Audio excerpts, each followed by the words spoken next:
Support for this podcast comes from Frito-Lay and the 2023 Snack Bracket Championship. The Frito-Lay Snack-A Challenge is underway, and fans are voting on their favorite snacks to crown champion. We're talking about prime-time matchups between the best 64 snacks in the land. Will Ruffles Ridges reign supreme? Can Doritos defend their dynasty? Or will Smart Food use their smarts for a surprise upset? Only you can decide. Get in on all the action for a chance to win up to $1,000 or a year's worth of snacks.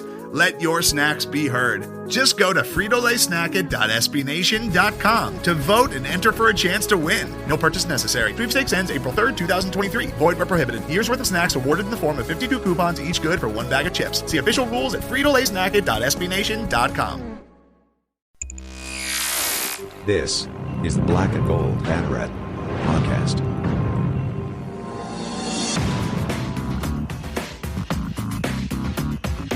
Now, here are your hosts, Jeff Sharon and Eric Lopez. Welcome to the Black and Gold Banneret Podcast. It's Jeff and Eric with you here. And Eric, it is happening. It is finally happening. And it happens so fast, I feel like we barely have had time to actually digest it. The big story, of course, that we are talking about right now, UCF is going to join the Big 12. The state of play as of Wednesday night, Brandon Helwig reported it first. The Orlando Sentinel and Jason Beatty had it second. That UCF had submitted their application, such as it is, to the Big 12 Conference.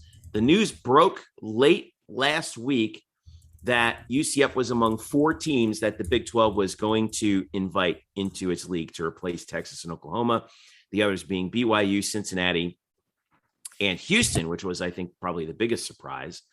But the latest as of right now, according to Pete Thamel, is that the Big 12 Conference has scheduled a meeting for Friday, September the 10th, at which they are expected to formalize the announcement that those 4 schools are joining. By the way, the other schools, I believe Cincinnati and Houston, have all reportedly ended their applications to join the Big 12 Conference.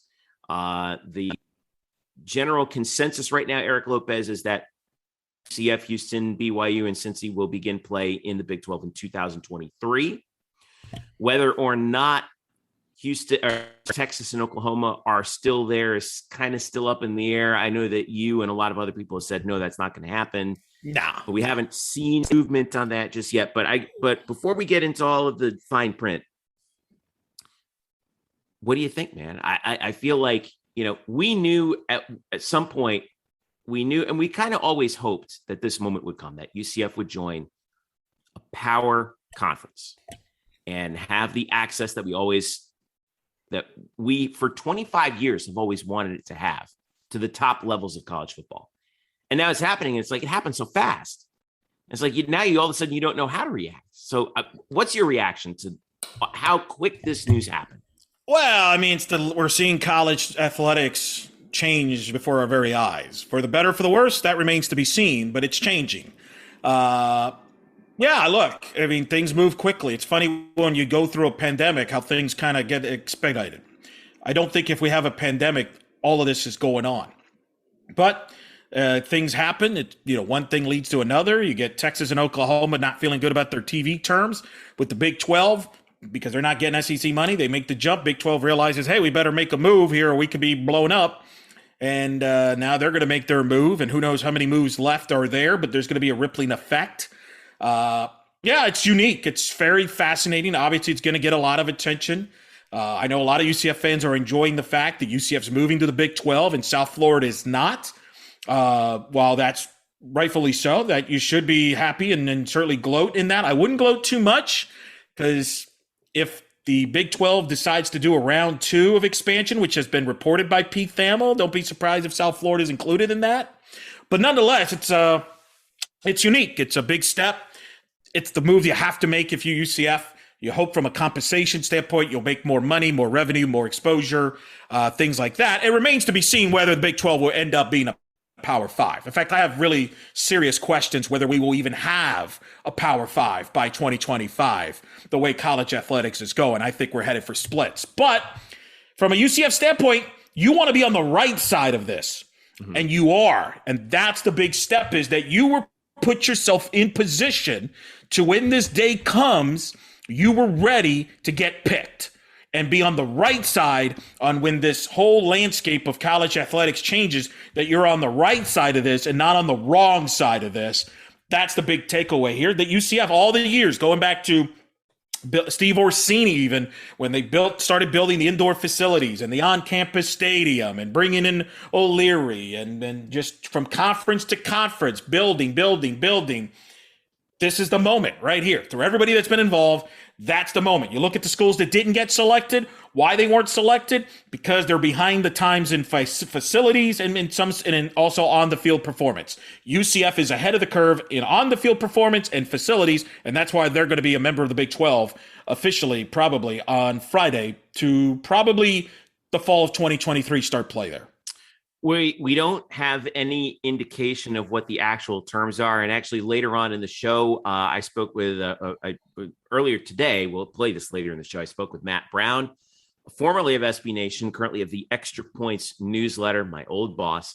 And he had a great breakdown of where he sees this thing going. Nobody knows the business of college sports better than Matt. So you're going to want to listen to that interview next. But in terms of the business, this is, Mark Daniels actually wrote about this earlier today. This is a tremendous, let's just call this what it is. This is a tremendous financial windfall for UCF athletics. Mark said earlier today, I think in his column, Eric, and correct me if I'm wrong here, I think that UCF stands to make something like $250 to $300 million based on this move alone. And well, you're right when you include the pending TV contracts and everything like that. Yeah. So now, I mean, it's that contract goes through 2025. That's 2 years, 2023, 2024, 2025, 3 years actually, that UCF is going to be a part of that current TV contract with the Big 12, assuming it doesn't get renegotiated by then. Obviously, there are some renegotiating things that are going to happen, though, right? Well, and don't be shocked and don't be alarmed if on Friday they say that they will join fall of 2024. That's just for legality. Because remember, right, UCF, Houston, and Cincinnati have to give their official notice to the American 27 months in advance. If you do the math, 24 months takes you to what? The middle January 2020. We're in 2021. January 2020. It's December 2023, I believe. Something like that, right? So depending on it's all implied there. So you still have some work. So don't be surprised if initially they say fall of 2024, but they try to negotiate it to where they could start in the fall of 2023. Because I think at the end of the day, everybody that wants to be where they want to be will be there by the fall of 2023. I think that's where we're headed with all this. Mm-hmm. Are you surprised that the Big 12 kind of circled the wagons as quickly as they did? Because we were recording this show, right, a couple weeks ago. Yeah. When it looked like Bob Bowlesby was just having the commissioner of the Big 12 was just ranting to Dennis Dodd, and Dennis was almost felt like he was live tweeting it in a way. Pumping out a couple of posts in that same with Bowlesby accusing the American and their television and the Big 12's television partner, ESPN, of basically conspiring to kill the league. Right. And in the process, really what I thought hurting the Big 12's television value in the process. Are you surprised that they somehow just pulled all this together so quickly and said, okay, that Texas and Oklahoma are gone, guys, we got to rally the troops and strike while the iron's hot? No, because nobody wants them.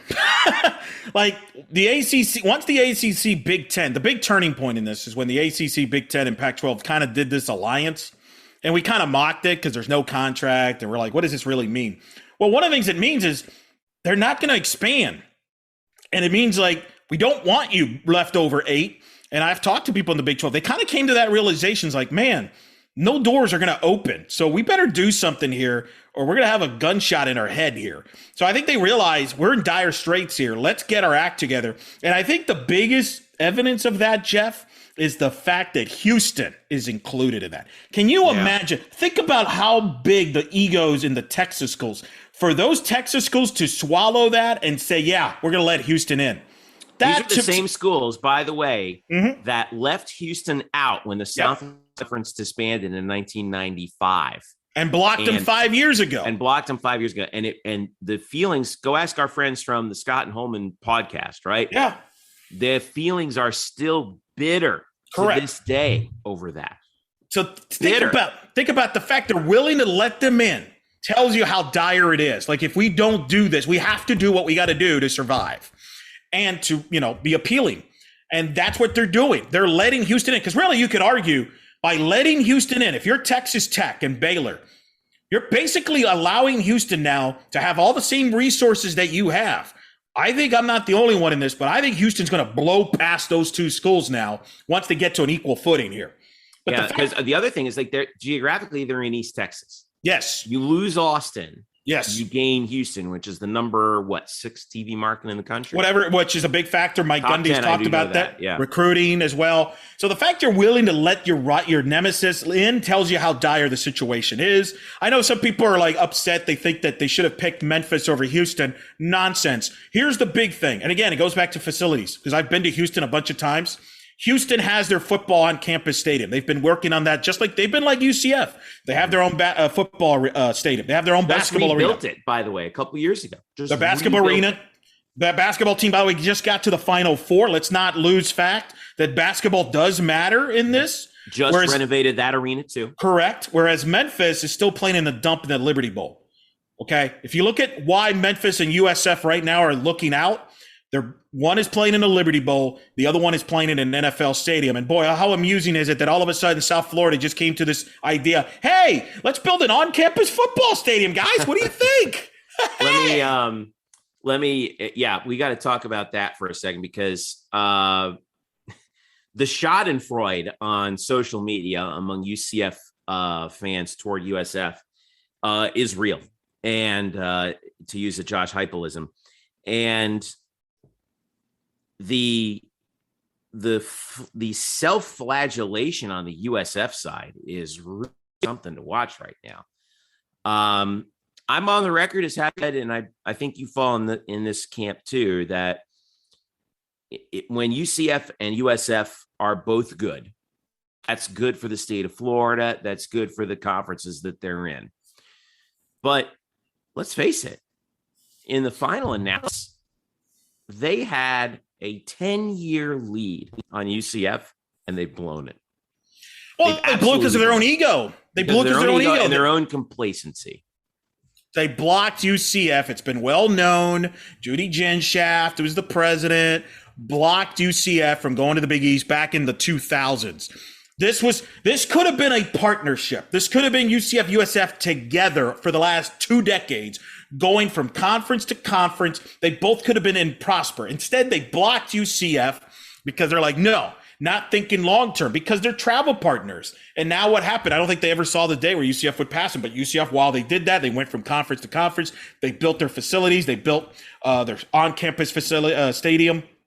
The coaches, they win games. USF has kind of stayed stale. And then they were blindsided by the whole Big East thing, and they just haven't been able to recover. So we'll see if they recover now. I do think Michael Kelly's the right guy. I just don't know if it's too late or not. We'll see. But I think it's not an accident they're coming out with that news, because I think the Big 12 basically told them, upgrade your facilities and upgrade your on-the-field product if you want to be considered if we go to 16. Well, today was their groundbreaking for their indoor football practice facility. And I believe the story about them all of a sudden going all in on an on-campus stadium came from one member of their board of trustees. So we'll see if they're really serious about it. I mean, for their sake, I know I'm going to catch flack for this, but for their sake, I hope they do, because I think that having UCF and USF together in the Big 12 would be tremendous. Probably for the Big 12. Probably for the Big 12. Yeah, probably for the Big 12. For both schools, I really do believe that. But they did it to themselves. I don't think UCF. I'll say this: UCF should not help them. They will not, and I don't think they will help them unless they have to at the end, where they know it's like there's no other choice. See, that's another interesting thing. Like, let's say it comes down, a couple years down the road, and and USF is trying to position itself as as being ready for the Big 12. What does UCF do when it comes down to it? It depends what the landmark situation is. I don't think they're going to go out of their way to say, yeah, bring them in. I don't think they're going to do that. If TV wants it to happen, it's going to happen. If TV doesn't care, it won't. Simple as that. That's true. I think that's the bottom line. And I'm not I think what the Big 12 might do, if they go to 16, I think they're going to go to the Mountain West and take teams from there. They're going to look west. Yeah. Because you got to add teams with BYU, maybe Boise or whoever. I think Memphis could be, because here's the thing.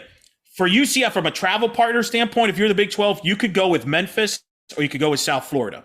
And that might determine what direction they want to go with that. But that's down the road. For now, for UCF is you're going to the Big 12, you're going to make more money, which is all what this is all about.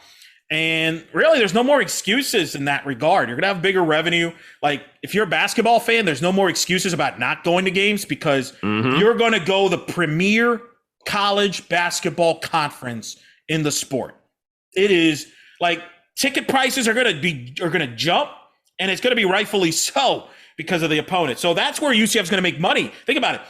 They could double probably the season tickets for men's basketball and make money because of the teams that are coming in, like Kansas and Baylor, who's the defending national champions. Teams like that is going to rake in interest. Oklahoma State's been good for forever. Yeah, exactly. It goes on and on. Yeah. So other leagues like that, and we'll get into that more down the road is once this becomes official. But that's kind of the thinking there with UCF. And obviously it's going to help their scheduling because I think what's going to happen is the Big 12 is probably going to go to a 9-game schedule conference. That actually might help Terry Mohajir from a non-conference standpoint because we've talked about in past episodes of the issues they're having scheduling non-conference games. Mm-hmm. Well, now you may only have to fill 3 per year. Right. That's a good point. So now what's the timeline? We're going to hear this. We're more than likely going to have a formal announcement on Friday. We haven't heard anything about a press conference yet, at least as of right now. Stay with us on UCF_Banneret on Twitter for the latest news on anything that does break. And then what? I mean, there's going to be a phase of negotiations. Matt Brown's going to go into this a little bit later, but there's going to be a negotiation phase. And here's where I think there's a consensus among the experts is that TV money is not going to come flowing in immediately. They're going to phase in, which is exactly what the Big 12 did with TCU and West Virginia. In their first 3 years, they got a 50%, 67%, 85% share of the media money. And then in the fourth year, they finally got 100. So if UCF, let's say they do the same thing with UCF, Cincy, BYU, and Houston. Well, year number one is 23, supposedly. I know, and obviously you're going to hear the formality of 2024. It can get negotiated sooner, as we saw with UConn, right? Because they didn't give 27 months notice. They just paid an extra $7 million and they got out. Correct. The situation with the Big 12 is, okay, 2023, 2024, 2025. Then you go into the new deal. And that contract-wise lines up. So again, we're going to have to wait and see. There's still this wait and see with Texas. Well, we don't. We don't know what they're going to do, how they're going to sell that out. And the big thing is how much money they're going to get in a new TV deal. Is it going to be $15 million a year? I know you're going to get into that with Matt. Is it going to be 15? Is it going to be 20? That's who's carrying the games. I think it's going to be multiple networks, but I do think ESPN will still be a part of it. But I don't think it'll be tier one. So is it CBS? Is it Fox? Who is it? They still have the Big 12 Now platform on ESPN Plus, which is ESPN Plus has been a godsend for UCF and the Olympic sports, as we both know firsthand. Well, you're going to have a new UCF series this year, by the way, on ESPN Plus, which you can watch right now on ESPN Plus. Right. But I think this, and I've said this, I don't believe ESPN is just going to dismiss the Big 12. I think they would have preferred the Big 12 not to be around. However, it's around, so it wasn't like they were going to. They're still going to win here. Because whatever they end up paying the Big 12 is still going to be a discount compared to what they would have paid if it was Oklahoma and Texas still there. True. And I don't think ESPN really cares if they get tier one football rights because they're going to have the SEC. They're going to have ACC football. They're going to have games that double the TV numbers that whatever game you put on the Big 12. They're going to want that basketball in tier two. That's the one. The big Mondays, that's the big one where the big day and men's basketball, women's hoops, baseball. I mean, that's where the big one, especially in men's basketball, because that's one of their big babies. That and the ACC basketballs. They're two big conferences they use for content. So I agree. That's the key. So I think ESPN will still be a part of it. The question is, where is the football games going to air? Really, that's really what it comes down to. We'll find out eventually. Let me just say this too. For all of the media people and administrators in the future that's going to complain about, hey, why is the volleyball team traveling to Provo? That's too much budget. Why don't we just do regional conferences? Shut up. Okay? Shut your mouth, because it's not the Olympic sports' fault that you're sending all these teams to weird places. It's football's fault. So it's your problem. You're making more than enough money. And I don't know if the media people and the people that complain about this is 2021. I don't know if you've heard. There's this thing called an airplane. It really works cool. You can fly wherever you want pretty quickly at pretty reasonable prices. And it just so happens, for example, like Orlando to Salt Lake is only 4 hours. You can get a pretty good price and then bust 30 minutes to Salt Lake, which is actually easier to get to than to get to places like Wichita State and Tulsa, which they're currently on. But I don't want to hear any administrators, any media, local guys, national media guys are going to, well, this is such a joke. College athletic system's a joke. Why the volleyball team's losing money, softball is losing money because they're traveling all over. No, this is football's deal, right? You lie in the bed, you live with it. I don't want to hear complaints because you're all making money. There, I've sent my rant. We're going to take a quick, there's so many pieces to this that we're still going to sort out, and we're still trying to react to here. We're going to take a quick break here. When we return, we'll hear from Matt Brown, formerly of SB Nation, currently of the Extra Points newsletter. He also has his own podcast, and then we'll bring in Drew Glukov to talk about his reactions to the news, what this means for UCF football going forward. And then, oh, by the way, there's a football game this weekend agained Bethune-Cookman. Allegedly, I would argue it's a scrimmage. Well, all I know is that I'm there, and I'm going to have to bring the full pain that day. Stick around. The Black and Gold Banneret Podcast is back after this. Today's episode is brought to you by Cars.com. With over 2 million vehicles and 50,000 more added every day, Cars.com will match you with the perfect car for you, your budget, your life, your style. And if you're ready to say goodbye to your current car, Cars.com will get you an instant offer to cash it in. Just start by entering your license plate and get matched with a local dealer who will write you the check. So whether you're looking to buy or sell, just go to Cars.com. It's magical. Well, welcome back to the Black and Gold Banneret Podcast on Big 12 Eve here with UCF on the verge of joining the Big 12 Conference. There's only one person that I really wanted to get on here, and he's the smartest guy that I've ever read or listened to about the true business of college sports. Matt Brown, of course, our former boss at SB Nation. He's since gone indie with his newsletter, Extra Points, which you should subscribe to if you're a college sports fan, or even if you're interested in college sports business and the college sports media business in particular. Really interesting. We had a lot to talk about in this discussion about the Big 12, what was the turning point for this, and what UCF fans can expect from how the business part of this deal is going to go down as we progress into the middle part of this decade, which is when all these contracts come up. And what are we going to see in terms of, what value UCF adds to the Big 12, and what would be the future of UCF's conference relationship? So that and more with Matt Brown. Joining us now on the Black and Gold Banneret Podcast, my old boss at SB Nation, who has found greener pastures no longer working for the man, Matt Brown, who writes the Extra Points newsletter, an outstanding writer and reporter in his own right, who has been following the conference realignment situation from the very beginning when he started the newsletter. You must subscribe to it if you don't already. Matt Brown EP on Twitter. Matt, it's good to hear from you and see you again. How are you? Man, I'm doing very well. It's good to hear from you too. We are blessed to be in the college football world during very interesting times, for good or for ill. I'm happy to be chatting with you now, because there's a whole lot that's going to impact UCF. Yeah, and well, it's like that old Chinese proverb, right, or old Chinese blessing. May you live in interesting times, and boy, do we live in interesting times right now. Yes, sir. Obviously, the big news is the Big 12. We're recording this right now on Tuesday around noon Eastern time. The planned timeline for the Big 12's apparent transition to move to add 4 teams, UCF, Cincinnati, Houston, and BYU, will start Wednesday with a formal vote scheduled at the conference meeting on Friday. Of course, things could change. We have no idea, but basically from everywhere that we're seeing, this is all but done. So, assuming that's the truth, and I know this is a big assumption, but Matt, 4 weeks ago, all right, the Big 12 looked like it was done. It looked like it was over. Texas and Oklahoma were leaving. Bob Bowlesby was just going off to Dennis Dodd in a late night rant, it looked like. And it looked like this league was about to implode. But now they're not only still together, the remaining 8 are, but they're trying to fix the house by adding 4 more. So what changed in the last 4 weeks?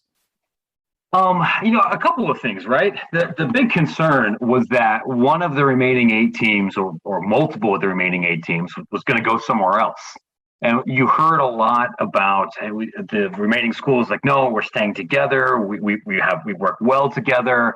We're putting on a brave face here in the press conferences and on the Zoom calls. But as soon as those calls were done, everybody was texting everybody else. And right, if Kansas could have gotten in the Big Ten, or West Virginia could have gotten in the ACC, or any of these other schools could have gotten in the Pac-12, they would have done it immediately, and they still would. But it became pretty clear that none of them individually were especially attractive to any of the other institutions. And so then your best bet really is just get together and figure out how to drive value and make the best possible situation for yourselves in your remaining conference. And when that was the case, then it becomes a pretty simple conversation of what schools add the most value, what schools give us the best athletic product possible, and give us the most flexibility moving forward. And I think the 4 schools that are being mentioned here are likely those 4 schools that would be able to do that. Yeah. We here at UCF have been down this road before many times. I've chronicled it going back almost 25 years, where UCF has wanted to get into a power conference, end quote, and it's always been out of reach due to any number of factors having to do with UCF or the conference as a whole. Obviously, 2013, the move to the Big East, which eventually kind of imploded and then became the American. But this time, what pushed UCF over the top? The biggest difference now is they have more leverage, right? In these other conversations, UCF needed the Big 12 more than the Big 12 needed them, or needed anybody really for that matter, because they still had Texas and Oklahoma. They still had flagship programs to give them some kind of long-term sustainability. And they weren't negotiating from a position of weakness. Now, the Big 12 needs teams. It needs bodies, and it not only needs bodies, but it needs programs with potential upside that are not only strong and have fans that are invested and care about it now, but are programs that could potentially grow and do more in the future. And there, I think it's pretty clear that the number one choice is BYU, particularly as far as television value is concerned. But then it's pretty clear that UCF is immediately right in that conversation. You have football and basketball programs and many Olympic sports that are ready to win now. You have an institution that is ready to break ground on a really ambitious facilities project. You have an enormous enrollment in a top 20 growing market, not just in terms of eyeballs, TV eyeballs, but in terms of corporate money that's coming in. And now, when the Big 12 is in a position of weakness, that makes UCF a much more attractive partner than it was a couple of years ago. So now that they're finally going to get that almighty, feather in their cap of being a member of a quote power conference, but you wrote today in your newsletter, Extra Points, that the question why Big 12 remain a power conference really isn't the right question to ask. And I know a lot of UCF fans are saying, hey, we're going to be part of the power club. But, you made a couple good points in your newsletter about, kind of hold on just a second, because things are still evolving. So what's the state of play now for where UCF and the Big 12 are going to figure in the power structure of college football and college athletics going forward over the next 5 to 10 years? Yeah, I think it's important to interrogate what we mean when we say power conference, because a lot of that's based on some assumptions that there's absolutely no guarantee will continue moving forward, right? There's this, okay, you are a quote unquote, power conference. That means you are designated as an autonomy conference and NCAA bylaws. That gives you more administrative power to set and advocate for policies that the rest of college athletics doesn't necessarily have to follow. And if you join the Big 12, you will still be in that group. That's multiple administrators have told me that. Here's the big question. We have no guarantee that that's going to continue to exist in 3 years because the entire NCAA constitution is potentially being rewritten. We don't know if there's going to be an autonomy conference designation in 2024. We don't know if college football will be part of the NCAA substructure or even college basketball for that matter. So I think getting really hung up on being in that particular club when there could be a completely new club very shortly, like that is, I wouldn't spend a whole lot of time worrying about that, right? If you join the Big 12 now, you are going to have access to the Big 12's bowl ties, which are not just an automatic bid into the New Year's Six, but access to the Alamo Bowl, access to the Texas Bowl, which gives you an SEC matchup, to the Cheez-It Bowl, which is of course very important to college football internet. And those are better than what you have with the American Athletic. That's a nice positive, but that only lasts insofar as the next college football playoff contract. And we don't really know what that's going to look like yet. We anticipate it's going to involve an expanded playoff, but it's less certain. And how that looks is less certain now than it was a month ago. Does that mean that the conference champion gets an automatic bid? Maybe, maybe not. Does it mean that you have the same bowl ties in 2026? Maybe, maybe not. Maybe the Cotton Bowl or the Sugar Bowl or hell, maybe the Alamo Bowl become playoff games. Maybe they cease to exist. Like, who knows? I think there's a lot of social media chatter, particularly among remaining 8 and UCF and BYU fans about the long-term viability of being a power conference. We have no idea if that's a thing in 2025.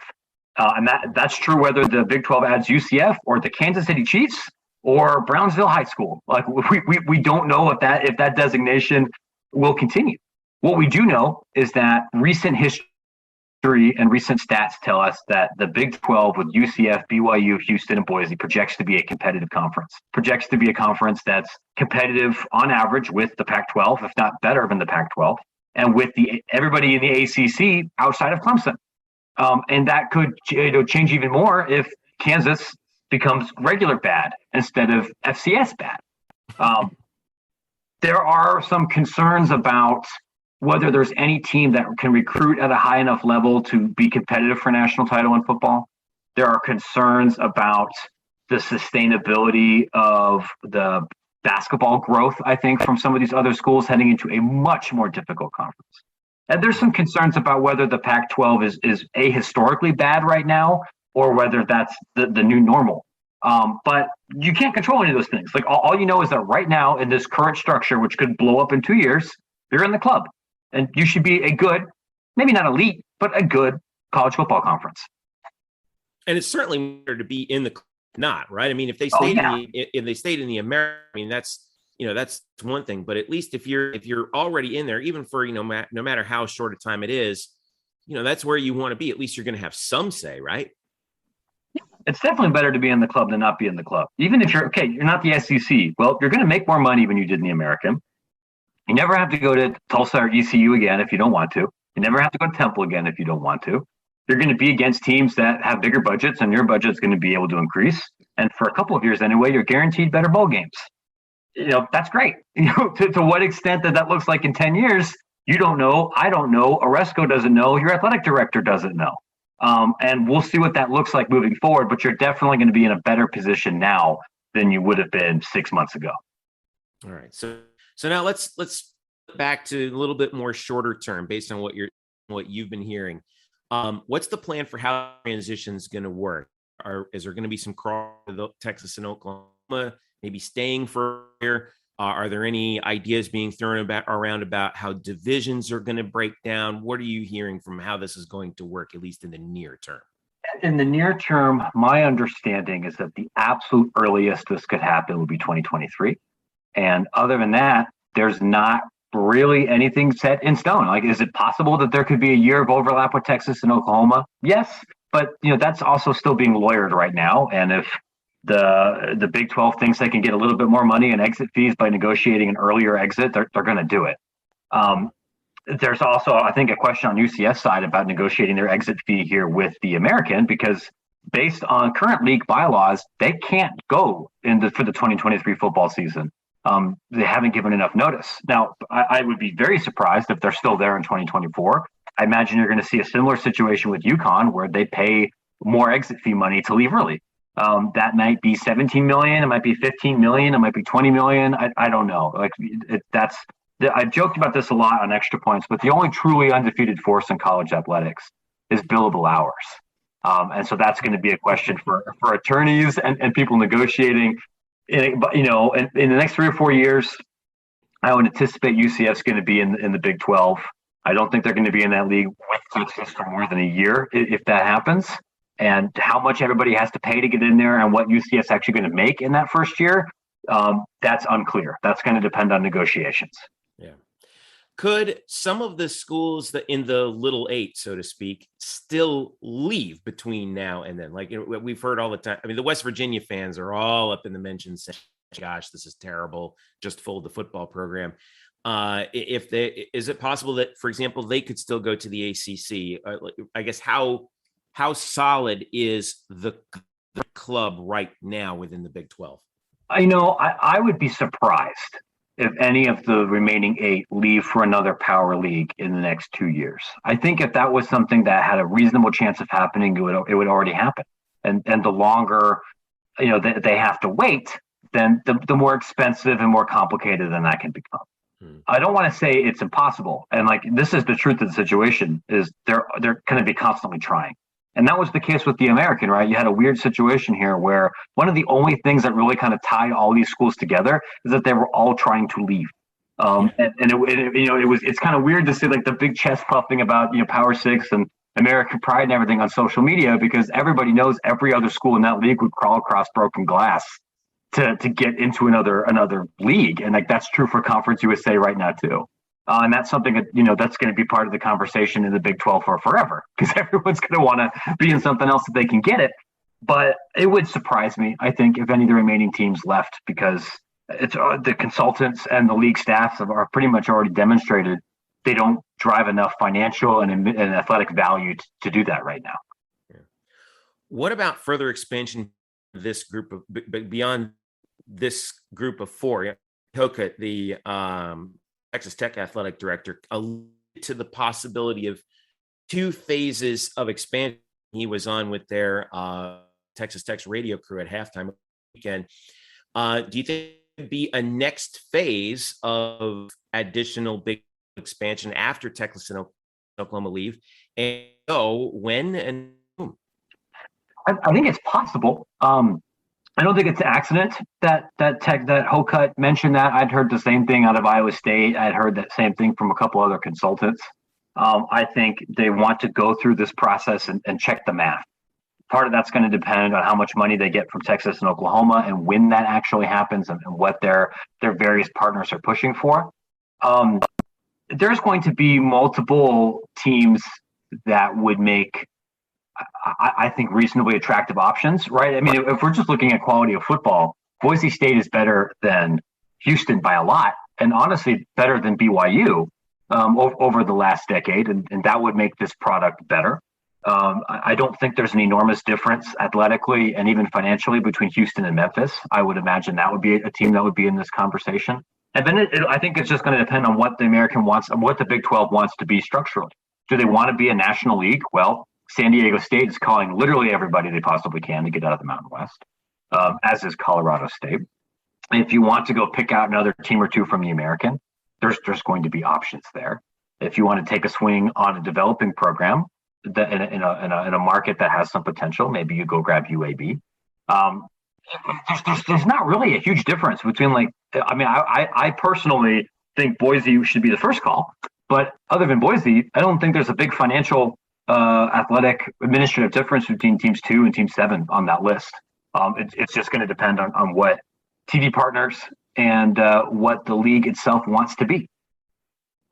if anything, that Thursday night into Friday morning game between UCF and Boise State kind of showed you a preview of what that would be like. First, a great game that actually retained over 800,000 viewers deep into early Friday morning. I mean, that was, and it was a great game.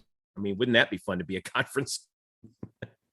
But let me ask you also about real brass tacks here. All right. So Dennis Dodd from CBS reported that his industry sources claimed that the new Big 12 would get something like $20 to $25 million per school per year in the open market in terms of television revenue.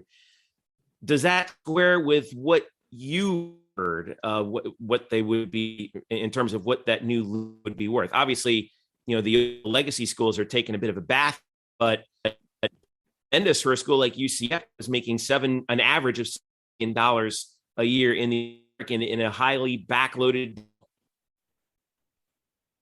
Yeah, I have to be honest. That would surprise me. I think 25 million would be you would throw a parade if that what you were able to get. Like last month, what I was hearing was closer to 15 or 16, and it would be possible to get to 25, depending on how much the league is willing to paywall their stuff and who they end up working with. I could imagine these rights potentially being more valuable to CBS or NBC or an entity that's trying to reestablish a foothold or gain a new foothold in college athletics than they would be to ESPN or Fox. And that's something that these schools are going to have to juggle is, do we want to grab the highest amount of money possible? Do we want the highest amount of exposure possible? Are we willing to split these rights between two potential partners? I think it is very reasonable to expect a significant raise from $7 million from the American, but 20 even would surprise me a little bit. If you're getting to that high, that would make me think that this is not ESPN Fox being the major bidder for these rights, and that more stuff is going to be paywalled. Yeah, I think it's interesting, Matt. Like for example, when we've talked for years about the Big 12's third tier rights and how they were just this mass conglomeration of stuff that went everywhere. What happens with that next TV contract? Do you see Bob Bowlesby kissing and making up with ESPN, or is that bridge burned? And what would you put your money on? Do they go to CBS or NBC? Do they try to shoehorn in on Fox? Where do you see this going? Great question. And part of that depends on who's going to be making the deal, because I don't think there's any guarantee that Bowlesby ends up being the commissioner that's running everything here. I mean, the man's already 69 years old. I don't think he was projected to be a part of the league leadership for the next decade anyway. This might present an opportunity to go in a different direction as you're expanding. So that's one question. I know some presidents still really, really like him. I would imagine that ESPN is less likely, and I think that would have been true even before Bowlesby kind of went nuclear and attacked ESPN's like integrity and corporate leadership here, right? Like, there's going to be plenty of other entities interested, right? Not just CBS and NBC and Flow Sports, obviously, for maybe some of these tier 3 rights, but I wouldn't expect Netflix. I wouldn't expect even Amazon, certainly not Facebook, to be heavily involved. But there's the potential for some other streaming company wanting a chunk of these. I think there's going to be a lot of pressure for the remaining 8 schools to maximize revenue, knowing that even if they do, they're taking a best case scenario, like a $12, $15 million haircut over the rest of this decade. And they're going to do that partly by kneecapping what schools like UCF and BYU make from the very beginning. They're definitely not going to get a full share of revenue from the start. I would imagine it's going to take a couple of years to get to that point. They're going to take all the big exit fee money from Texas and Oklahoma. But I would imagine that a combination between CBS, Fox, and potentially NBC would be more likely than a major partnership here with ESPN. So what you're saying is I really should subscribe to Peacock now, is what you're saying. I really have to do that now. What I would say is, if you're going to subscribe to anything, let's subscribe to Extra Points here first, and then let's keep an eye on what other streaming service that you might end up needing here in a couple of years. Might be more than one. Yeah, you're right. Well, Matt Brown from Matt Brown of the Extra Points newsletter, his own proprietary newsletter, which is, for my money, the best in college football and the best in college sports, really, who, in terms of how he breaks everything down in terms of the business of college sports. And it is a business. Matt, give us the best way. Well, I mean, obviously we know the best way is to subscribe to Extra Points, but give us all the other places that we UCF fans can follow you and gain from your insight. Sure. Yeah. The best way is extrapointsmb.com. Publishes 4 days a week. 2 of those are free. 2 of those are behind a paywall. That's how I pay my bills. It's not just about conference realignment. It's about business. It's about higher education stories. It's about media, name, image, and likeness, and all of those kinds of stories. You can follow me at Matt Brown EP on Twitter as well, or shoot me an email at extrapointsmb.com. Thank you so much. It's always good to talk to you. And on a personal note, I'm forever grateful for what you did for me and for us at Black and Gold Banneret when we onboarded with SB Nation. I still owe you so much. And thank you once again for your support. And like I said, folks, if you don't subscribe to Matt's newsletter, like, what are you doing with your life? Get on there. Matt, thank you so much. Stay in touch. And I'm sure we'll be talking again down the road. All right. You bet. Hey, listen, it's my pleasure. Excited to see what else the site ends up doing in the near future. And I'm sure we'll talk again soon. You got it, man. Thank you so much. Thanks again to Matt Brown. Extra Points is the newsletter. It's so good to talk to him. And he's just so insightful about everything that we've heard from, with sports business. I mean, he and I traded a lot of messages back when we first joined SB Nation about the American Institute television contract. And he really taught me a lot about how, what sort of things to look for with this, and what are some of the things that we don't see that so often don't get publicly reported about how these deals all go down. So, and who benefits and who doesn't. So really thankful to Matt. So we got a lot still to talk about. Drew Glukov is now in the house with us. We're going to preview the BCU football game here in a little bit. But Drew, first, your reaction now that we have you in here on this move to the Big 12. We always thought it would happen one day, and now it's here, and we're like, oh my gosh, like, this is happening. Yeah. Oh my God, it's happening. No one would have thought that Oklahoma and Texas would quietly jump the way they did. You would think there would have been a lot more fanfare and movement to it, but it just kind of snuck up. And I got to give a lot of credit to those 2 schools and the SEC upper brass for keeping that really, really, quiet for as long as they did. This is something that us OGs or us old fans have never really thought it was coming, because UCF was always a step behind. They were always behind. They joined the Sun Belt when all the good schools left the Sun Belt. They were stuck in Atlantic. And then they did stay in it before it reconstituted itself. Yeah, they stayed for a year and then left for the TAC, aka the Atlantic Sun.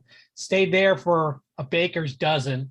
And while that happened, Conference USA got rolling. UCF was late to that party. And then they were always one step behind joining the Big East, and the Big East falls apart. You have the American. Now you're joining the Big 12.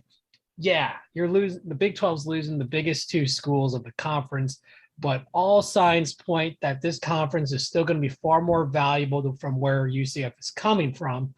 So I guess you could say they've made it. Obviously this will come out tomorrow officially. The official vote hasn't quite happened yet, but all signs say it's a formality at this point. Conferences don't open the door for applications to be sent in unless you have the votes needed to get an official invitation. Yep. So I think at this point, it's just a formality. Friday is going to be big, and then the clock starts. The clock officially starts the moment the schools send the letter to the American saying, we're leaving. Right now it's 27 months. All signs point that it's going to be negotiated down to 22, 23, whatever it leads to that July 1st date. And July 21st, 2023 is my projected date that UCF will be a proud member of the Big 12 Conference. Yeah. It's, man, all of a sudden, it's happening. Well, all of a sudden it's happening. It's amazing to me. we've been around long enough. We were there during the independent days. Yep. We were there during the dark days of the MAC, and that was 3 rough years. That was not a lot of fun. Mostly because that first year was pretty fun, but we had some tight ones that we dropped. That first year was pretty fun in the MAC. And then it imploded. Now the wheels fell off and it burst into flames. Yeah. We were there for the Conference USA run, obviously through the American. We've seen a lot from the Atlantic Sun and have a lot of great memories of games in the garage and all this other stuff. And it just shows how far things have come from that little intimate, glorified high school arena to, the big time arena that we have today, from a cavernous, Citrus Bowl. And I remember being in the marching band. It was 2003. We were playing UAB. No, it wasn't. It was Kent State. It was right after Thanksgiving, and there may have been 8,000 people in a 65,000 seat stadium. I mean, it was practically empty. It was the most humbling feeling in the world, because basically you're playing to nobody. And now you have a stadium that is routinely selling out now. I mean, boy, how far have we come? And I say we because we're products of the system. We're alums. We've been part of it. We've bled for the school as we've gone through our times working either in sports or music, whatever. To see the finished product finally get out of the kiddie section, out past the kiddie table, and get to sit with the grown-ups. I mean, that's just something. That's just nothing short of amazing. I tell you, the one thing that I was thinking about today when I was really thinking about it is, like, now is the time when, as a fan base and as a program, I think we learned a very important lesson in all of this from USF. Like Eric and I alluded to in the first segment prior to the break, is just because you get in the club doesn't mean you can rest on your laurels. Now you really got to hit the throttle. Oh, yeah. And I hope we never lose that thing that I think it's really part of the UCF brand now. Don't you guys? That it's the chip on the shoulder. It's barging into the house and being like, hey, the champ is here, right? Like, I love that about this school's ethos, and it's been that way for so long. And I really do believe that we got to keep it now. Like, now's the time we have to, barge into the lion's den with our hair on fire, like Brian Billick said, right? Well, I think about this. UCF misses the boat on the Big East in 2003 for the 2005 season. What do? They build an indoor practice facility. They build a football stadium. They build an arena. They've invested in the athletic village. UCF has created an attitude of pushing forward, of continual development, and I think that's something that growing through these pains and these disappointments and these near misses and just the failures of getting from where you wanted to be to where you were hoping to be, and not falling into despair. It's okay. What do we need to do next to position ourselves for continual growth? Mm-hmm. I think that's become part of the culture. I remember when UCF had the ad campaign, UCF stands for opportunity. Yep. That hasn't changed. Charge on. That creed right there, that saying is about moving forward, about continual development and growth. And I don't think it's going to stop, because, okay, you've gotten here. What's your next goal? Okay, we want to win the conference and insert sport here. It applies to any sport or really anything that the schools are competing in. It can be academic related too.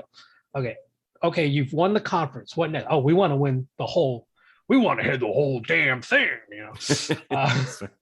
So, there's always something else to grow towards. And, UCF and their fans would love nothing more. Yeah, we did something that bucked the system. Now you want to win the system. Yep. You have an opportunity to win the system. I would calm down. No. That's a goal. That's a goal. That's the goal. Great, but don't set yourself up for disappointment, because you're not. I disagree. You're not in the big table. The big table is the SEC. The big table is the Big Ten. we don't know what the table size of the Big 12 is yet. We're kind of assuming you're going to be a big table, but remember, they won't even invite it to the Alliance table. So we don't know. Neither was the SEC. Well, the SEC's got it. So they can create their own party. I don't think the SEC will have to worry about it. I think they're going to be just fine. I think you're putting way too much faith in I don't believe the concept of the alliance is a thing. I don't know. What I'm saying is I don't believe the Big 12 is I think there are serious questions. Again, the biggest question of all this, will the Big 12 keep their autonomous 5 status? We don't know that. That's a game changer. If they lose that, you're not that different than where you were, except you're making a few dollars more. Now, it's still the right move. It's still a positive. But I think some people think that all of a sudden you're with the big boys here, and that's not necessarily the case here yet. Only the NCAA can take away that autonomous status. Do you think they're going to do it? You think the NCAA is going to exist to do that? No, I don't. That's not taking the autonomy away. That just means it's all gone. If the other 4 says, yeah, we want them out of here, they're going to get kicked out. That's the question. Going to work that way. I disagree. What's the mechanism? There's no mechanism for doing that. Sure, they did that with the Big East. They did that with the Big East. No. That was not autonomy. That was strictly the BCS going to. Okay, but what I'm saying is the point is you're not going to get invited to those same parties that you used to. The Big 12 used to. That's the point. Whatever you want to call it, you're still going to be a distant fifth. From a fifth, yes. Disagree, and I'll tell you why. Well, no. I'm saying from a perception standpoint. You're going to tell me about how they can perform on the field. I'm telling you from a perception standpoint, they will always be number 5 because they don't have. They are. No, disagree with that entirely, and I'll tell you why. Bill Connolly, who you guys know I admire, and Drew, he's I a know you admire too. Yeah, he's a dweeb. He's not a dweeb. He's probably one of the smartest people analyzing this. Actually, went back and said, analyze what is the Big 12's, the new Big 12 minus Texas, Oklahoma plus UCF and others, really worth here? So you looked at let's see, he's been getting a lot of. Here's what he tweeted out: 5-year S&P plus averages, which is his ranking system for college football. He's good, by the way. He's really good. I mean, he has no live, but the future high is good. 12 is the number he's talking about. Eric, that's not a knock on anybody. None of us have lives. The Big 12. No, you know the Big 12 was the 5-year average for the SEC was 13.2. Big 10 was second, 8.6. ACC 6.9. Here's where it gets tight. ACC 6.9. Pac-12 6.4. Big 12 5.6. That's the last 5 years of the new Big 12. Great. But here's the thing. If these games are on FS2, the perception is it's not a real league. That's my point. You can give me, look, the American right now, I would argue, has been better than the Pac-12. But the perception is that the Pac-12 is better. That's my point. The TV contract's important. The perception that the Pac-12 is better is because of the autonomous they have. But the American what is the that's TV? Always the caveat with the American. But my point is, if the Big 12 does not have a deal with ESPN in their next TV deal, if they have a deal with The Zone, let's say, and Fox, I'm sorry, they're not going to get the fair shake on ESPN SportsCenter, and ESPN's still going to control college football. So I need the TV deal will decide who's got the perception, who's a real league and who's not. Fair, whether you like it or not, this is a TV sport. TV runs college athletics. They decide. As of this juncture, and obviously this is probably going to change because of the new television contract. The current TV deal for the Big 12 is 23 games per year on the ESPN family, ABC, ESPN2, U, up to 40 games on the Fox family. But that's Fox and FS1. Right. That there's no FS2 games. There is no FS2 in that. Not yet. But again, you have Oklahoma, Texas. Now we'll see what happens. I hope you're right that they don't. Well, we'll Fox see. is not going to have Oklahoma and Texas because they're going to be on ESPN and the SEC. Correct. And they're going to be the Premier League. So the question is what we get in this new TV deal. That's the decider in all this. What's the TV deal going to look like? I think here's the other thing too, guys, that's also going to factor into is what's the college football playoff going to look like? That's if you have as we have been hoping for over the summer, the reports that if we're going to have a 12-team playoff with 2026, probably, right, Drew? We've been on the same page. Whatever, just get to 12. I think it's all but official for that. Whatever, just get to 12. If you have a 12-team playoff, I think it's going to change with the top 6 conference bids getting in. The Big 12 is in that top 6. Well, I don't think 6. They're going to go. I don't think they're going to go to 6. What did you say, Drew? Though you think it's going to change? I think it's going to change, and because Gordon Gee, the president of West Virginia, formerly of the Ohio State University, why you had to throw that in? Come on, of course. Yeah. All right, go ahead. The Ohioan has spoken. Did I ever tell you I was in an elevator with him at the West Virginia Bowl game, and he's definitely. Did I ever tell you I was in an elevator with Judy Genshaft, and I thought I might burst into flames? Well, it turns out her school burned into flames years later. But anyway, go ahead. You said it could change. Well, he originally said he's planning on voting against it, and I think what's going to have to change because there's definitely a question of bad faith by Greg Sankey in these negotiations. Because he was negotiating with Texas and Oklahoma while building this plan. I think there might have to be a conference cap for this to go through. I think when that's you say a conference cap, what do you define that as? The max number of teams a conference can throw into the CFP. Correct. You can't get 6 SEC teams into the Correct. CFP. I agree with you on that. I think the Pac-12 is like, why are we just going to give 4 or 5 bids to the SEC and turn this into an SEC invitational? I think that the major conferences, we're going to want to have at least 2 teams into the tournament. The good news for UCF is they don't have to worry about this because I do think the Big 12 will have its spot.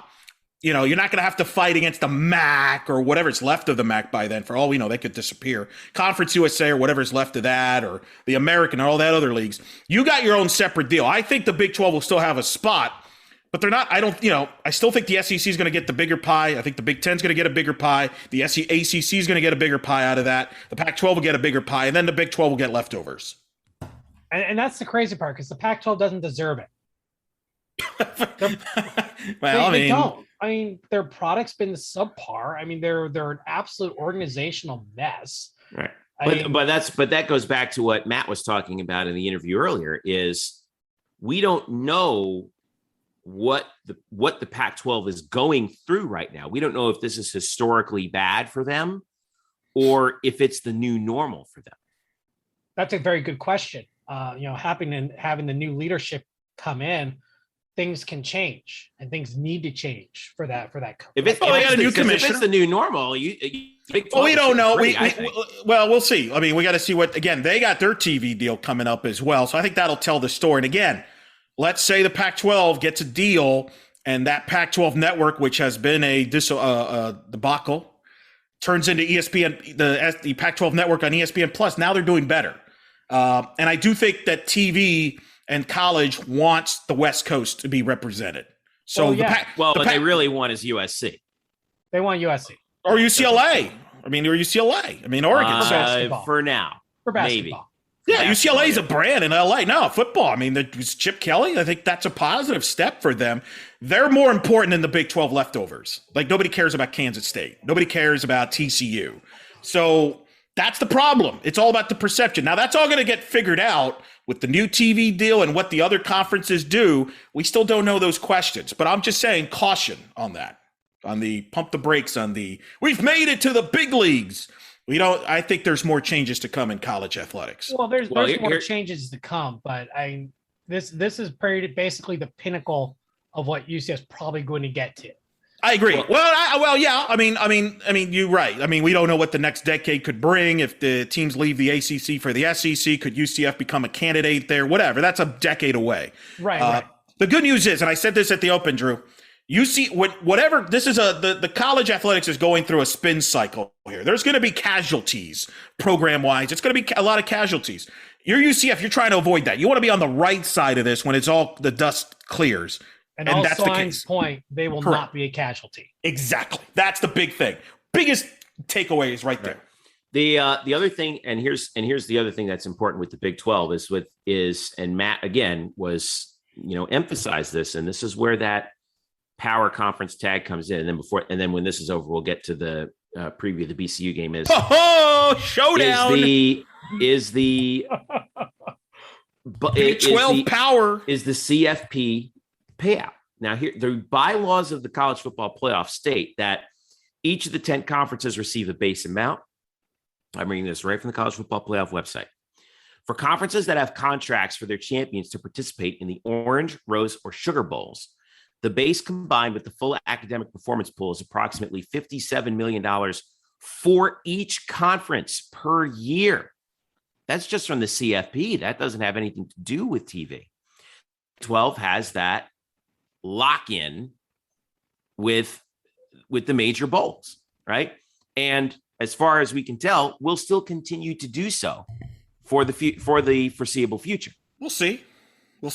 Remember that the group of 5 conferences in FBS, how much money they're getting from the CFP? $90 million total. 5 conferences are splitting.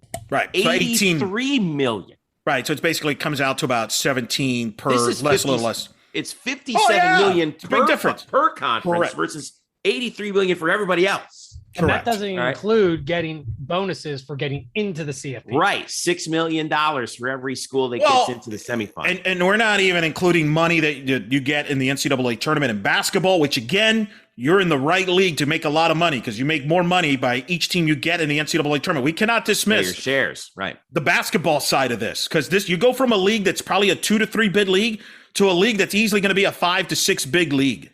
I mean, Houston. We haven't even talked about how Oklahoma good of a State, basketball league this is. Baylor, Oh my Kansas. God. Yeah. Because here's the thing, from a basketball standpoint, yeah, Oklahoma and Texas are good programs, but they were middle of the pack. The Big 12 is going to be fine. They're going to compete with the Big 10 and the ACC for years to be the top conference. And that's why I still believe ESPN will be involved with the Big 12, because that's a big property, is Big 12 basketball. Mm-hmm. Oh, you got, as I said, Houston, Baylor, Kansas, Oklahoma State.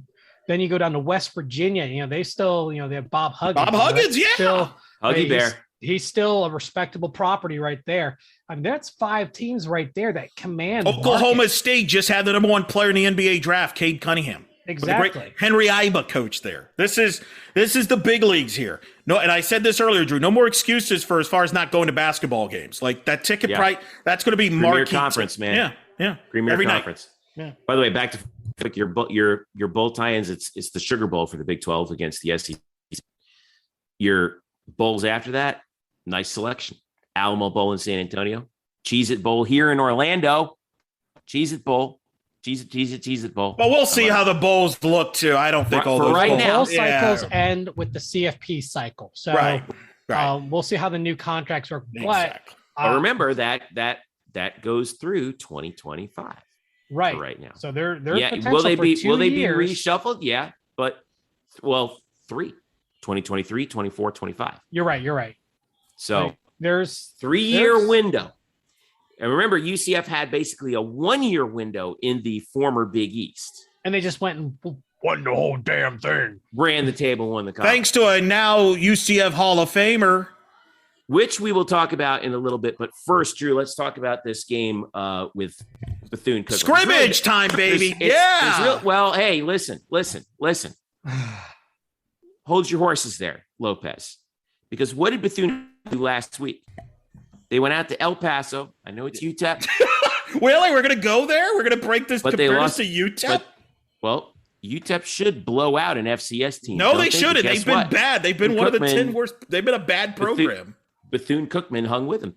28 was the final. Cool. Drew, we talked about, the Wild game on Thursday night, by now is old news, but I want to preview this game real quick.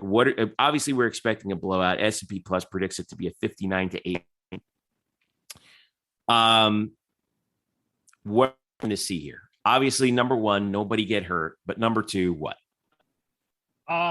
You're going to see an opportunity to work out some of the kinks. It's still a new offense. There's players still kind of gelling. I think you're going to see a lot more second stringers. Maybe, some Mikey Keene action. See, Johnny Richardson play a much more sizable role. Amari Johnson, in there. There's a lot of players that can use the extra playing time that I think this is going to open up probably some point in the second half. First half, obviously, it's going to be, business as usual. You look at how UCF did last week against Boise State. That first half was just atrocious. There was all sorts of problems in all sorts of different areas. What lasted the whole game was how soft the defensive coverage was in the secondary. I mean, they gave a lot of space and just got chewed up. And it didn't really get any better until the defensive line started disrupting so much that the ball just wasn't getting there. Obviously, you can't live like that. So this is an opportunity to kind of work a little bit more on your press coverage and do a little more creativity that way. We saw a lot of good come out of the flex positions that UCF was using with the Buck, with Big Cat Brian up front, and then Bryson Armstrong with the Knight in the back. He was kind of all over the place. Didn't have as many tackle numbers, but I mean, he was just everywhere on the field, though. I think you're going to see a little more creativity with that, just to try things out. This is an opportunity to try things and get, debug some of the problems that we saw last week. Because even though Louisville's did not have a good season opener, that's an important game. That win, if they win both, will probably put them into the top 25. So you need that Louisville out of conference against a power conference team. Even though UCF's going to the Big 12, you still need those power conference wins. Can't rest on your laurels, like you said, and move from that. But the one thing that I think we'll see plenty of is second unit players. I think we're going to be rotating a lot more offensive line. Mm-hmm. I don't think they're going to keep Dylan Gabriel in there all that much, just to put the game away, pad it enough, and so that he's not at risk of being, you don't want injuries to happen, and this is not a game that injuries are worth happening. So that's my thought of it. It's going to be a good opportunity. I don't want to say, like Eric says, where it's a scrimmage. Are you going to get some? I want you to get some reps, Drew. You've earned it. But it's about these other guys getting reps. Usually these home games against FCS is a money grab. It's about letting some of your depth play, and I think that's what we're going to see. Yeah, but I want you in that fourth quarter. You better be in it. If I find out that you're in the game in the fourth quarter, I'll tune in. I'm always in the game. I will give you a serious note, by the way. I'll be serious for a second here. I'm in the game in the fourth quarter. No one cares about you, Jeff. You're in the game the whole game. I will bring up an interesting point, though, because obviously they play, teams play FCS, and I think this is worth mentioning. Another aspect of keep this in mind in the new TV deal. If you look at the current Big 12 deal, Oklahoma this weekend, for example, they're playing an FCS team, Western Carolina. That game is on pay-per-view. Oklahoma fans are dishing out, have to pay $60 to watch the game. That is something to monitor here in the next TV deal, and why I think it is still important that ESPN is a part of it. Because if ESPN is still part of the package with the Big 12, my guess is that this game, obviously, like this game is going to be on ESPN Plus. But if it's not, if let's say ESPN is not a part of the football package, and this game is on Fox or CBS, you may have to, in the future, for these UCF games, you may have to pay money in some capacity, whether it be a pay-per-view or something. No. The way this works is individual institutions retain the rights to at least one game not aired by ESPN or Fox. Right. All schools except Texas and Oklahoma will air those games on ESPN Plus. Correct. Texas gets the Longhorn Network. Oklahoma's on its own. Correct. But Oklahoma usually airs that, I think, on their local affiliate, right? They do. Well, it used to be Fox Sports. Now it's Valley Oklahoma Sports, whatever. Is on their own on this one. They're not on ESPN Plus, but right. But everyone else has one game on ESPN Plus. Right. Except Oklahoma, which is the pay-per-view, and Texas, which is the Longhorn Network. So no, therefore, if we push that forward to UCF, the game would just air on ESPN Plus anyway. That's what I'm saying. If ESPN is a part of it, what I'm saying is, if ESPN is not a part of it, where the game could possibly be an issue because Fox is not going to pick up the game. CBS ain't going to pick up the game. They're going to have better games to pick from. So that's where tier 3, though. That's correct. If they don't have tier 3, they can go and sell tier 3. You don't think UCF can try to sell it to Fox Sports Sun? Maybe. Here's the issue. Valley Sports Sun, whatever you call it now. Here's the issue with that, though. I mean, right now, your tier 3 telecasts are your Olympic sports, your volleyball, soccer, things that, we softball, baseball, things that we all know and love, especially here on this show, right? Yes. And that's not going to go on Sun. Correct. That's not going to go on Valley Sports. Correct. That's why, again, I'm going to keep repeating. I still think ESPN is going to be a part of it, but I think it is important that ESPN is a part of this because if they're not, there will be issues moving forward because not everybody picks up Valley Sports. So if you're a UCF fan outside of Florida, you may not get that game. That's the issue, whereas ESPN Plus, you could, you may not like the fact you got to pay however you got to pay, but you have access to it. That could be an issue. I would be shocked, absolutely shocked, if the Big 12 did not at least make nice with ESPN. I agree with you. Keep Big 12 now on ESPN Plus. I agree. It would be a fool's errand to not do that. I agree, but I just wanted to make that point. Because obviously of the Bob Bowlesby ESPN debacle that happened that we addressed early in the show. So I think it is important to keep an eye on this, on the TV. I think this TV contract is important, not just because of the fine, how much the dollar amount, but who's carrying the games and what, because there could be a rippling effect. I do think you're right. I think it'll be on ESPN Plus and it will not be an issue. But if it's not, if ESPN decides no, then we could have an issue. But I don't think it'll happen, but it's worth bringing up. We can't speculate how the future contract's going to be. We can only see what the current contract is, and UCF will have some time with that future. Right, but that next TV deal is important. I mean, it is important. It's very important. It's pure speculation of how it's going to play out. But that's what this show is. That's what we do. We speculate. I think what Drew's point, though, here, Eric, and we got to take a break after this, but I think Drew's point here, Eric, is that unlike the last time in 2013, where you're basically starting a new league over that had some leftover contract tie-ins from the Big East, Right. UCF is going to be going into the Big 12 at a time where they're going to have about 2 to 3 years worth of data that they can pitch in this next deal. Now, granted, the next deal is going to be negotiated before the new one starts. Right. But at least you're going to have a window of time to prove yourself in that format. Okay. I think that's a good thing for UCF, and it's a good thing for the other 4 new schools too, or the other 3 new schools. But you have data from those schools' time in the American or BYU on their own. Yeah. No, I agree. Coming into the American was an unknown. I mean, the best thing they did was they won the Liberty Bowl in 2010. I mean, we're not talking, there wasn't much there.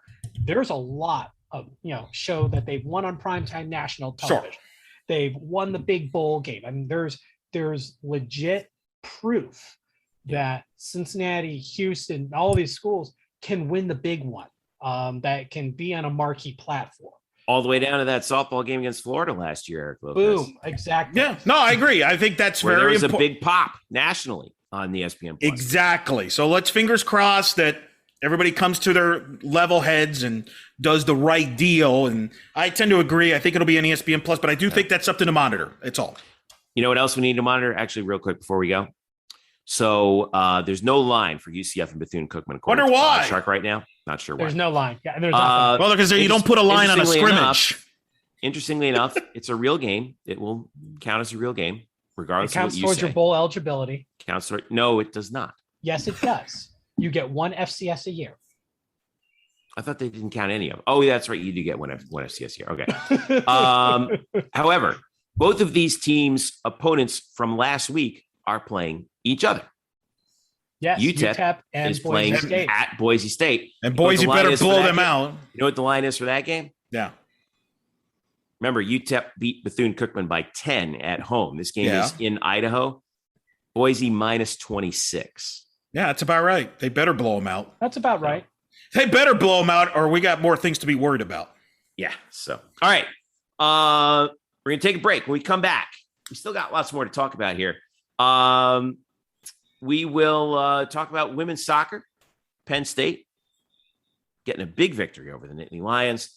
Tough night for men's soccer too. And then we'll also talk about the Hall of Fame inductions for UCF, a new class in the UCF Athletics Hall of Fame. I know. I can't wait. Eric, Eric waits all year for this. I know. And you two got some questions about it too, which I can't wait to hear. So I'm looking forward to this. Stick around. We'll be right back. Welcome back to the Black and Gold Banneret Podcast. Jeff Sharon, Eric Lopez, Drew Glukov with you. Wrapping up here in this last segment, a lot to talk about, including first and foremost, Eric Lopez. It's Christmas in September for you because it is UCF Athletics Hall of Fame time. We have 5 new inductees who are going into the UCF Athletics Hall of Fame class of 2021. All names that I think UCF fans, especially in recent years, should be quite familiar with. First of all, at the top of the list, the boat, Blake Bortles, Oviedo High School grad going in, along with another football player, Josh Sitton, who had just finished an outstanding career in the NFL as a longtime offensive lineman for the Green Bay Packers. Natalie Land, who I know you're here with from her years in softball. Jermaine Taylor, who for my money, is the greatest basketball player who ever stepped foot on UCF's floor. And Afia Charles from track and field, who competed in the Olympics, was part of multiple conference championships for UCF in the early part of this decade. So there's your 5 inductees. Congratulations, first of all, to all of them. All Friday well deserved. Friday night, October 8th, they get inducted. They'll also be honored at halftime of the East Carolina game. Drew, can you imagine? Imagine who's the PA guy that's going to get to introduce him on the field. I hear he's being replaced for that game. Don't you dare. Don't you guys going to get me into trouble for this. I want this to happen. I personally am all happy for all of them, but the guy who I'm most happy for is Jermaine Taylor. I love Jermaine Taylor. He's one of my favorite basketball players. He's probably my favorite basketball player of all time at any level, to be honest with you. To have seen him play at UCF as he did, I saw him his senior year. And I worked one of the cameras underneath the baskets. I worked the arena camera that was underneath the basket to the left when you're watching on TV. And usually that was the basket that UCF shot at in the first half. And I've probably been dunked on by Jermaine Taylor more than any person ever, because I'm right there underneath that basket. And I witnessed firsthand some of his best performances that year. The man was a human scoring machine. He was put on this earth to take the ball to the basket. We saw him a little bit in the NBA. I feel like he should have had more chances in the NBA than he did. He's still pursuing, obviously, his pro career, still in the big 3. Probably would be in the NBA if he was playing now, younger age. I think the league now would have suited his game probably better right than back then. Because he was an extremely underrated, a good slash, obviously an excellent, but an extremely underrated outside shooter also. That's where he would really make his hay, especially late in games. So I'm so happy for Jermaine. Originally from the Tavares area, set a Conference USA record 29.1 points per game in conference play his senior year. May never be broken, that record. I don't think that will be broken. Obviously was drafted by the Washington Wizards, played for the Kings. We were there. We were there draft night, Jeff. We were both there. Yep. At the restaurant. I forget the restaurant up there. It's right on the lake. Tavares, big time. Tavares, yeah. I forget what it is, but USA Player of the Year as a senior. Man, it was such a joy to watch him play, and then to see him. I've seen him several times afterwards. I'm so happy for Jermaine. Congratulations, JT. You are as deserving of this honor as anybody. I can't wait to see you there in October. It's going to be a blast. Who's your guys? Who are you most happy for here?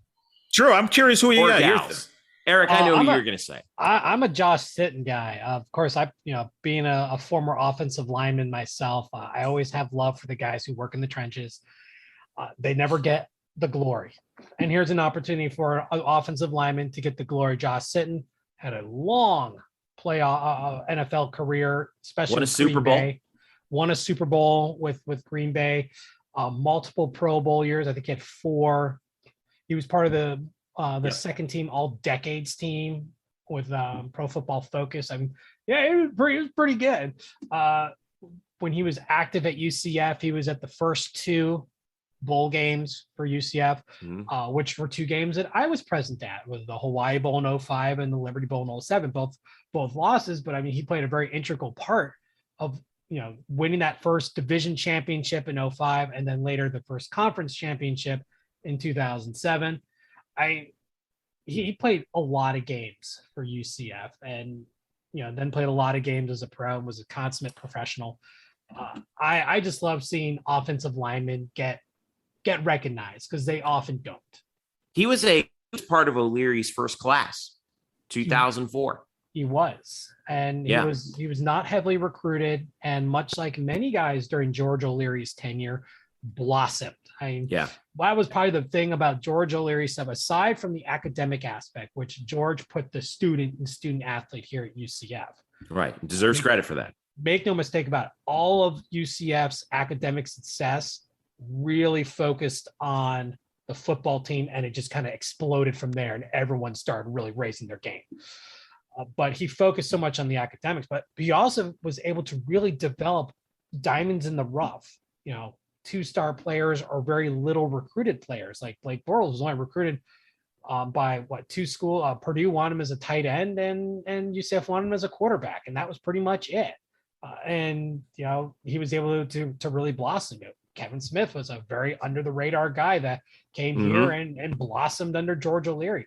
Josh Sitton's no different. Came here very unheralded guy and turned into a multi-Pro Bowl NFL player who had an awesome career.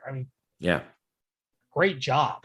Blocked for Aaron Rodgers for, obviously in his college career, helped Kevin Smith run for 2,500 yards in 2007. And for the bulk of his pro career, helped Aaron Rodgers become a first ballot Hall of Famer.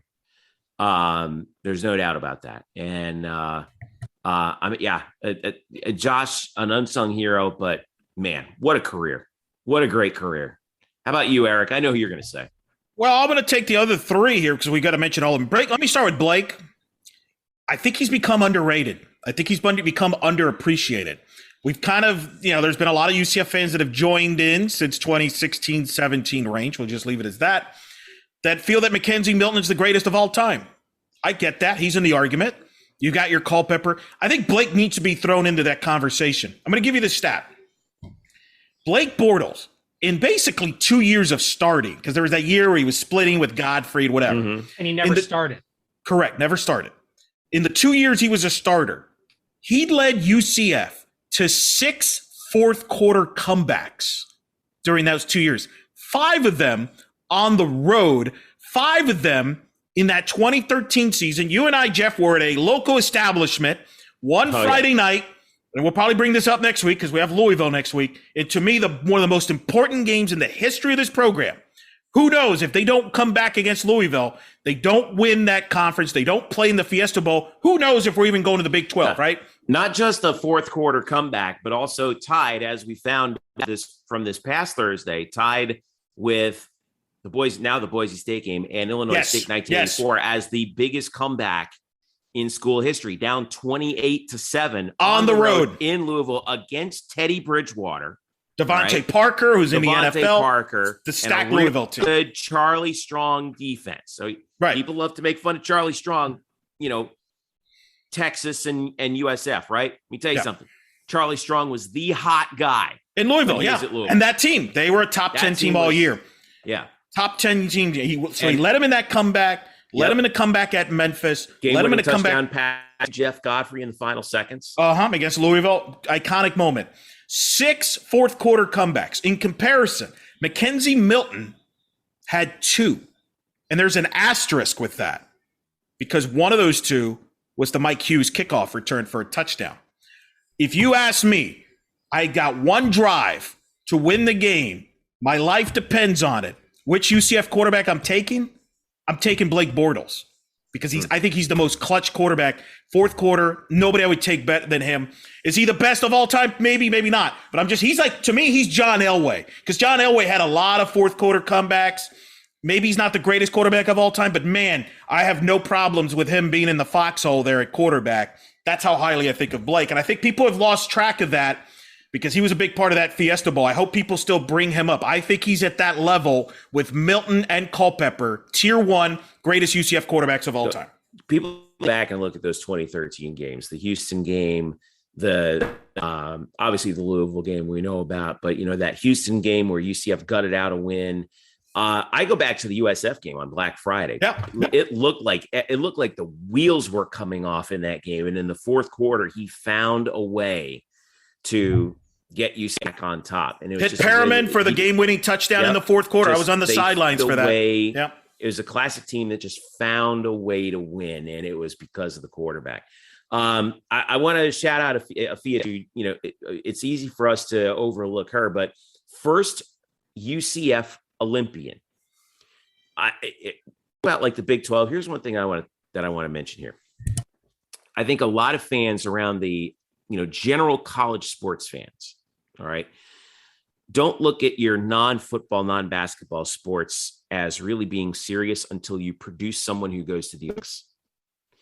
And Afia Charles was the first UCF Knight to go to the Olympics. She competed for Antigua and Barbuda in the 400 meters in London 2012. This was after she was an All-America, amazing relay runner in the 4x400 and the 4x100. Set a UCF record helped set a UCF record in the 4x4 of 3:32.59. 5 conference championships, 3 outdoor, 2 indoor for Afia Charles. Just an outstanding career, and really vaulted UCF track and field to new heights not seen before. And Eric, we have one more nominee to wax poetic about, and it's someone who you followed for years of her career at UCF softball, Natalie Land. Natalie Land, I think, is the best pure athlete that I've ever seen in a softball field. Can do everything on the softball field. She was a 2-sport star in the state. She was a state softball player of the year and a state basketball player of the year. And in fact, when UCF was recruiting her to come to UCF to be a softball player, she was actually getting offers to be a scholarship to be a basketball player at Florida. She had to choose between playing at Florida in football and basketball, I should say, or in softball, or come to UCF and play softball. She could have been a multi-sport star if things would have worked, scheduling wise, could have worked. If you take pitchers out of the equation, I think Natalie Land is the second best player in the history of the program behind Stephanie Best. She can hit for power. She can hit for speed. Top of the order, great glove. I think Stephanie would be the first to tell you, pound for pound, probably the best all-around infielder in the history of the program. She was had a great glove, great range, great athletic ability. She did plays I'd never seen before, but she also had a bat. And she's deserving of it to join Stephanie and Allison to be in that Hall of Fame. And I'm glad that she got kind of sort of honored for that.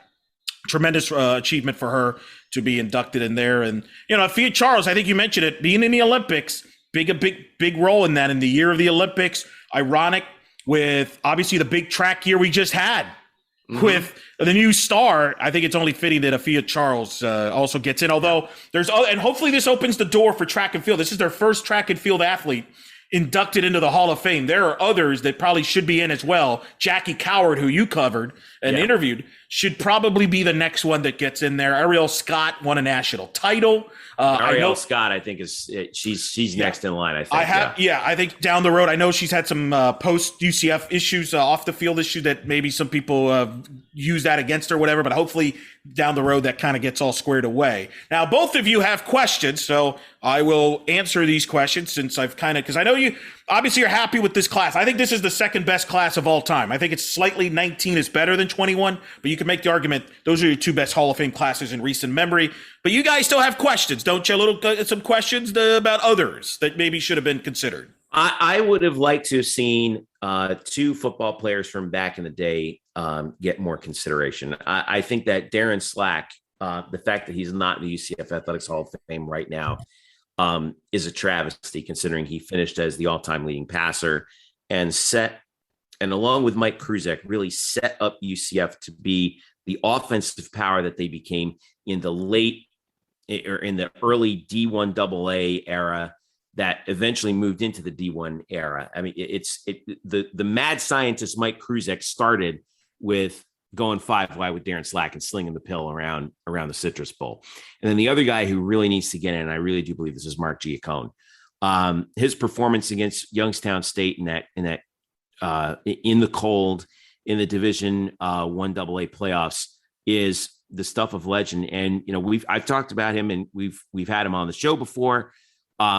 His story is just the perfect story for a guy from New Jersey who didn't really get a shot, came to UCF, had a good first couple of years, blew out his knee, didn't have a scholarship, and then worked his way back into a scholarship, and concluded his career in spectacular fashion.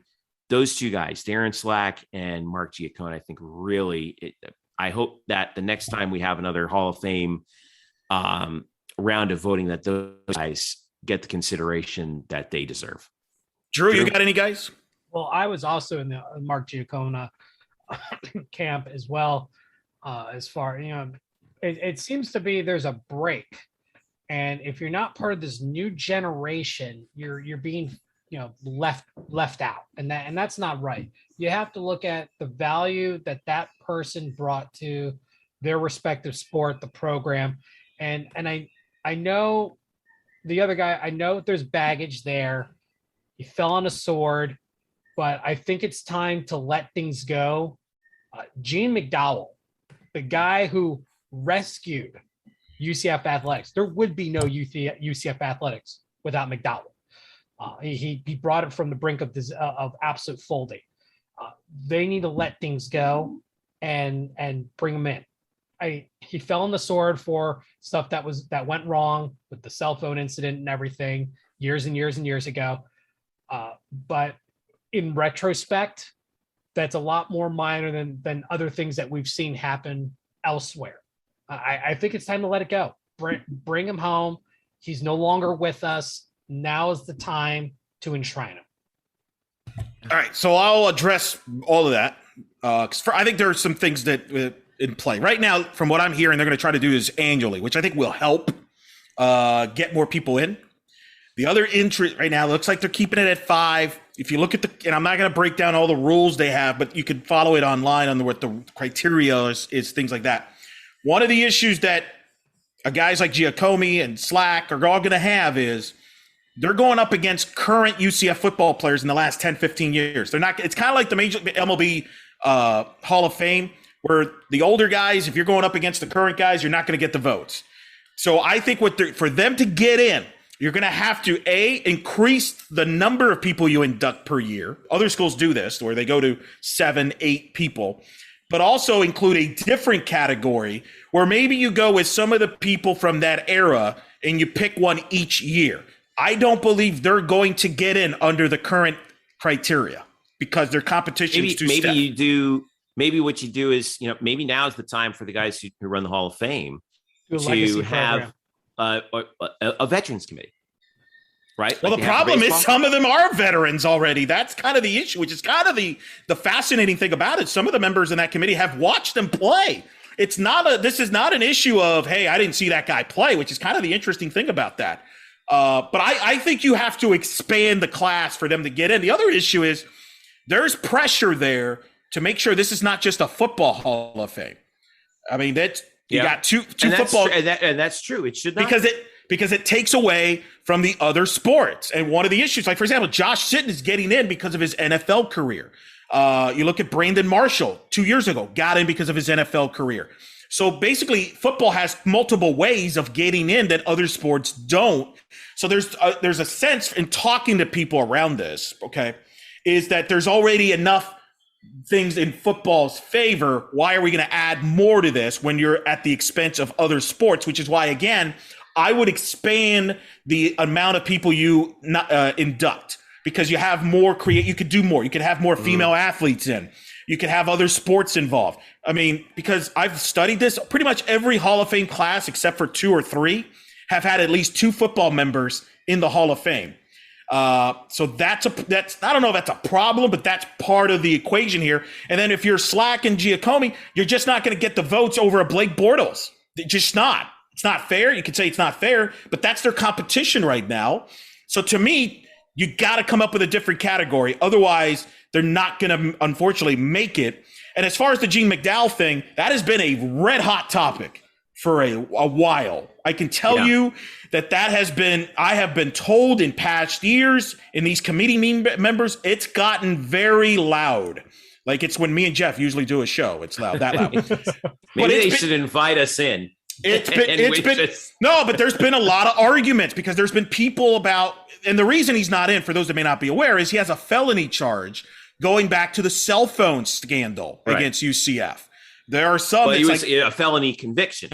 Correct. And under the Hall of Fame, he served his time for it. He paid his debt to society. Right. But the problem is the Hall of Fame states if you have a felony on your record, you're not eligible for the Hall of Fame. Yeah. And so they have been trying. I know there have been people behind the scenes that have been trying to change that, but they just can't agree on that. And unfortunately, I don't know if that's going to change anytime soon, but I know that's been a hot topic over the last few years. I don't know about this past year, but I do know it's been a hot topic over the years. That's been a red hot topic. Every time I ask somebody, so what was the big debate? The Gene McDowell thing. That's been a hot topic. They got to let us. They got to let us in there. They got to let us in there. I want to get in there. We got to throw some things right. The three of us should be able to go in there and let guys don't argue. Just you and I argue. They vote on who's right, and then we go from there. We'll present a case. Yeah, I mean that's kind of how that works. We'll present the case. Yes, it's debate club. But and the thing is, in the case of McDowell, he actually could go in as two different things: as success as football coach and success as athletic director.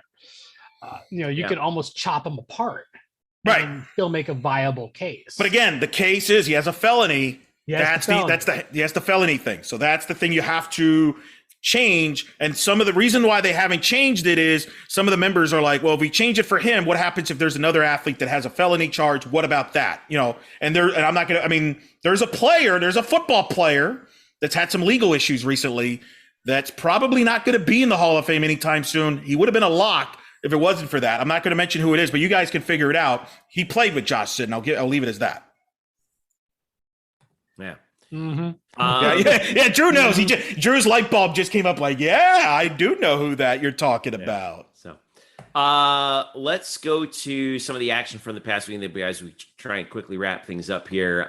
Men's soccer, tough trip up to Raleigh. They played in the George Tarantini Classic. It was really significant for Coach Scott Calabrese up there, who had connections to Coach Tarantini, the late Coach Tarantini. It was a tough weekend for the.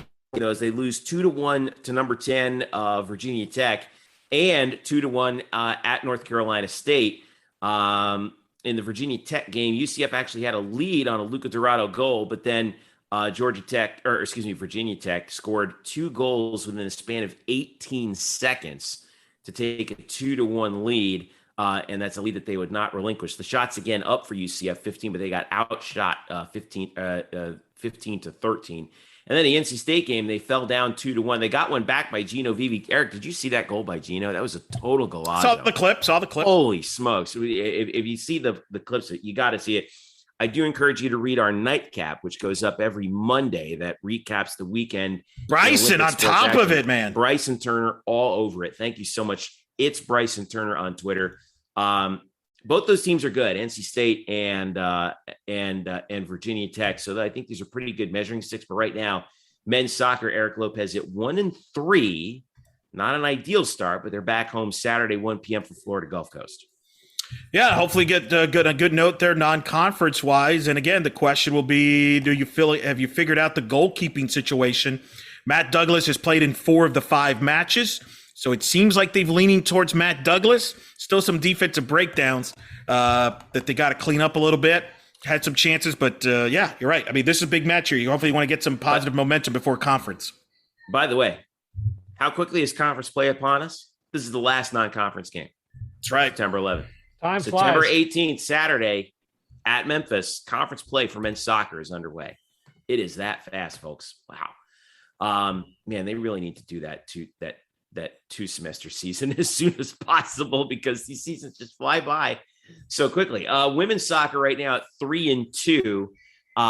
lost in Columbus to Ohio State 4-2, but then came back on Sunday at home against another Big Ten opponent, Penn State, and got a huge victory, 2-1. Kristen Scott, again, Eric Lopez, 2 goals in that game, including the game winner in the 62nd minute. And the Knights get a win over a Big Ten opponent with some real credentials this year in the early going, Eric.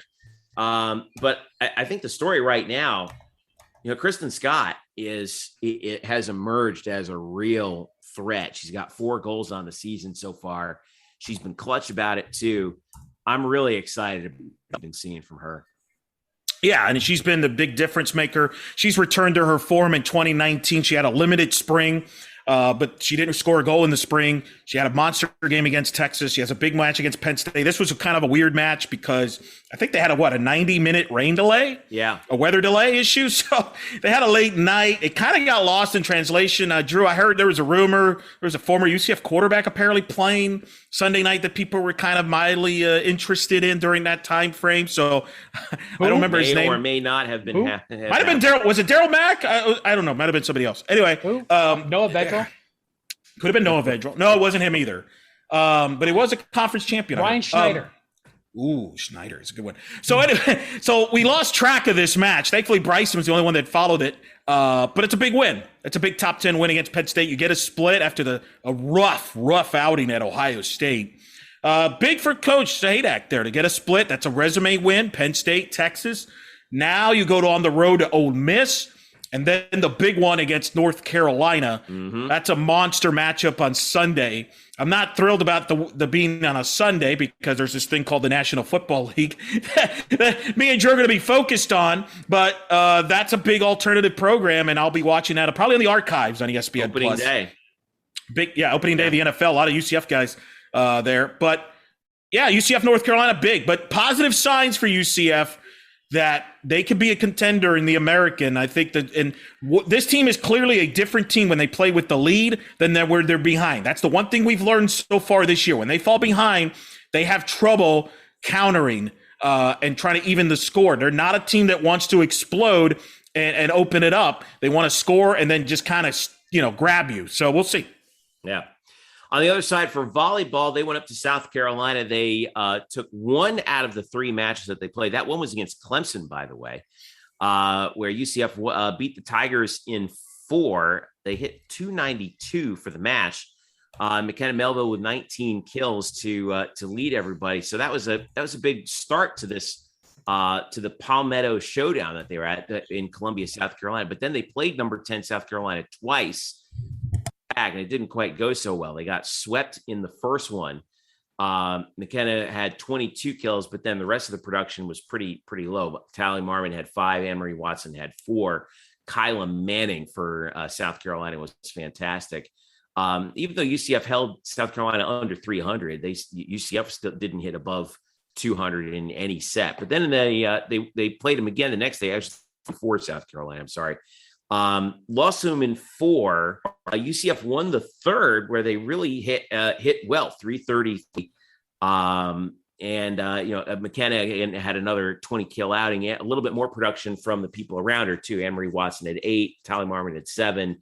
But a 1-2 weekend for UCF volleyball right now. This schedule is absolutely brutal because right now they're 2-4 and they've been playing really well. They've been playing really well. I think against some tough opponents.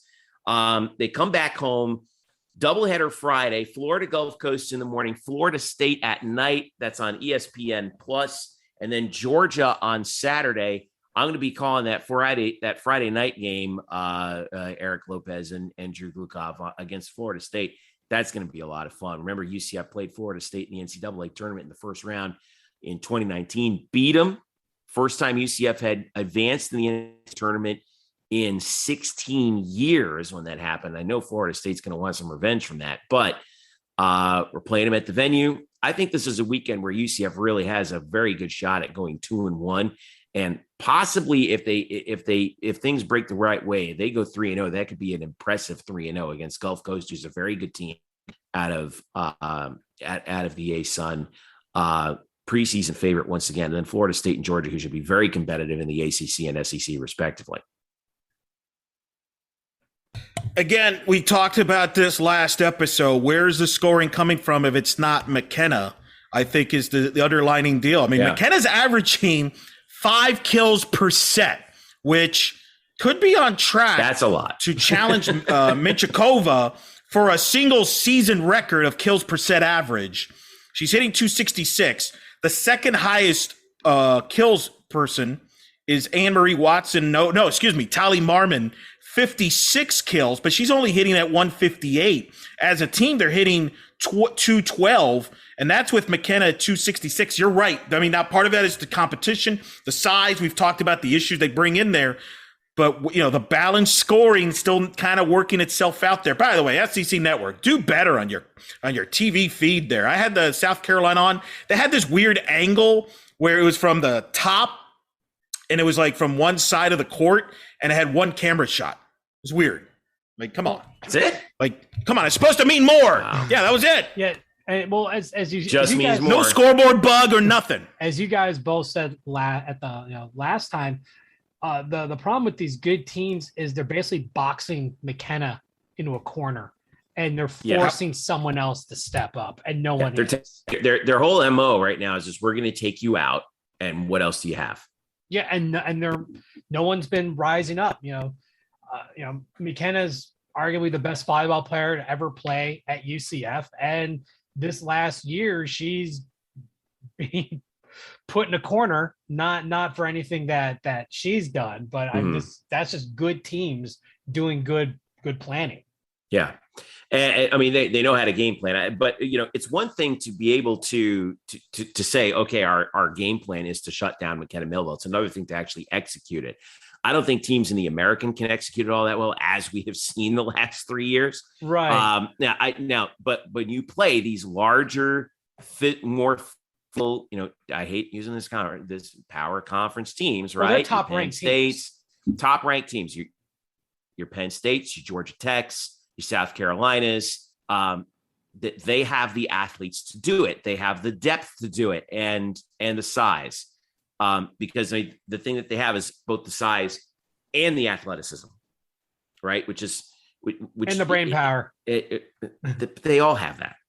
But it's the size plus the athleticism to take her out. So, again, this is what you have these preseason tournaments for, is working out those kinks. And when we say, by the way, take it out, and when we say take it out, she's still getting her points. She's still getting her kills. Still getting 22 kills a game. Right. Well, yeah. But they're making it right. Move. But they're making her. Yeah. They're making her work. They're making her work. They're making her move. Yep. It's not easy. So in the flow, and then the other thing is, because she's getting so much attention, they're basically daring you for, hey, somebody else kind of step in there and make a point. So we'll see. But this is good. The goal. You hope that this helps them down the road. You're right. I don't think this is an issue once you get into conference play. But let's be real. That Florida State match, that could be a preview. Let's be real. That could be a preview of the opening. If both teams make the tournament, it would not be a surprise if those two meet up again in Gainesville against a Florida team that just knocked off Minnesota. And there's talk that this might be Mary Wise's best team ever. Yeah. By the way, McKenna Melville in those 3 matches up in South Carolina, 42, 51, and 51 swings. That's a lot. That is a very busy lot. And I know that when we saw them when I saw them against St. John's, she was, I think, in the 20s. And 20s or 30s, I can't remember, but it was much less. And that's what they want to see, is having a lot more, is not having to go to her in those situations quite so much. So right. I think that's the key there. And the good thing is, you obviously in the preseason tournaments, you get double headers. You don't get double headers in conference play. You get a little bit of rest in there, but I mean, that's got to wear you down. And when you start wearing down, that's where injuries happen. So especially this year when you're coming off of a spring. Right. And you're going from spring right into fall now. They got, Miami and they got Florida Gulf Coast and Florida State, both Friday matches. Mm-hmm. And then they got the Sunshine Classic, Miami and Florida Gulf Coast, both on Thursday, the 16th. So you've got another double header right there. And that one's actually even worse. It's 10 a.m. and 5 p.m. versus 10 and 7:30 p.m. So, I mean, that's not a large window to really, because that lactic acid builds up and it takes time to flush it out. You drink a lot of water and you're going to tire out. And so, something's got to give. Right. Two things. Only one player ever at UCF volleyball ever has averaged over 5 kills per set in a season. That's UCF Hall of Famer Renata Menchikova. Her career average was 5.85. Yeah. So you want to talk about just set Renata every single time? That's exactly what UCF was doing. Was she the only player on the team? No, they had Tyra Harper. They had Tyra Harper, whose number is also hanging in the rafters. Arguably the greatest of all time in volleyball is Tyra Harper. But that's how good Renata was. In 3 years. How good of an athlete she was. So my point is, that's the category right now that McKenna's on with 5 kills per set. But to your point, you kind of want that to lower a little bit because there's a lot of swings. And I do worry, you just played a spring season. You don't want to wear somebody out from a physical standpoint and a mental standpoint on that. And the other thing is, Drew, you sound like a guy that's ready to go check out your first volleyball match this weekend, as that sounds to me. Come on, Drew. This is your chance. Come on, Drew. Right before football. I'll see how the timing works. All right. A couple other notes I wanted to pass along as well. Golf finished with a runner-up in the Island Resort Intercollegiate. Top 5 overall finish for one golfer. Who was it? It was Clement Sharmison who finished in the top 5. Also, cross country, second place in Boca Raton. Their season is officially underway at the Invitational. Pretty good. I'm still just amazed by the cross country team. Here they're 5K 18:57.68 that's their average time, which was just behind only Miami. So congratulations. And one last congrats you want to pass. Kyle Kuhn, UCF alum, finishes 5th in the PTVI Paratriathlon in the Tokyo 2020 Paralympics with a time of 1:03.00. 2 minutes behind the gold medal winner, who was Brad Snyder of the Americans. Amazing when you really think about it. So congratulations to Kyle. Such an honor to compete in the Olympics and the Paralympics, and especially in this cycle. He's the last UCF alum who will have participated in this. And I'm always in awe of the Paralympics and the amazing things that these athletes are able to do and push themselves to do. And Kyle, we salute you here on Black and Gold Banneret. You deserve every bit of the adulation that you should get. I hope that we see you on campus again point soon, because we definitely salute you. Job well done, Kyle Kuhn. Congratulations. And that'll do it for our show, man. Oh my God. We got a big week coming up. That's right. NFL, baby. UCF alums. Good luck to all the UCF guys in the NFL. Hold on. Yes. Okay. Yes. That. Shout out to all the alums. Shout out to Shaquem Griffin, Ravens practice squad. Shout out to Otis Anderson, made the Rams practice squad. We thought the worst would happen, that they would get cut. They made the practice squad. Hopefully they get a little bit more run. I was surprised. I thought he made the team. I hope that he eventually does. Get pulled up to the full roster, because he deserves it. I thought he played really well in the preseason too, and I would like to see Otis get some chances returning kicks in that dome in Los Angeles. He looked pretty good in the preseason. Go ahead, Drew. Let's give a shout out to Shaquille Griffin for being named team captain. Yes, of the Jacksonville Jaguars. Yep, team captain of the Jaguars. And the legend, the myth, Charlie Hewlett, the best long snapper for my Cleveland Browns. Still there. What year is this for Charlie? Oh, it's been a while. He's been there a while. I think. Drew, come on, Drew, with your Cleveland connections, you can't get him on the show. You should know this. I have to find her contact game, but I had his grandmother. What?